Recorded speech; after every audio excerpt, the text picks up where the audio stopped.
ആരോ ഇങ്ങോട്ട് വരുന്നുണ്ടല്ലോ.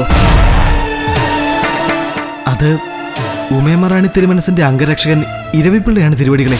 ഇരവിപ്പിള്ളയോ? എങ്കിലേ റാണിയുടെ കൽപ്പനയുമായി തന്നെയായിരിക്കും വരുന്നത്. ഞാനിപ്പോ എന്താ ചെയ്യാ ഭഗവാനെ? വിനാശകാലത്ത് വിപരീത ബുദ്ധി.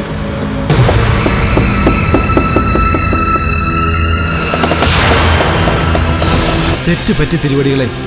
അവിടത്തോട് മുഖാമുഖം നിന്ന് സംസാരിക്കാൻ മുതിർന്നപ്പോ എനിക്കത് സഹിച്ചില്ല. അതാണ് ഞാൻ അയാളെ തല്ലാനാഞ്ഞത്.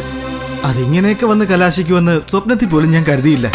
സൈന്യവുമായി പോയിട്ടായാലും പിള്ളമാരുടെ സംരക്ഷണത്തിൽ നിന്ന് നമ്പിയെ പിടിച്ചുകൊണ്ട് വരണം. കൊടുമൺ പിള്ളയെ, വഞ്ചിമുട്ട പിള്ളയെ നമ്മെ രക്ഷിക്കണം. ആത്മരക്ഷാർത്ഥം പലായനം ചെയ്തു വന്നതാണ് നാം.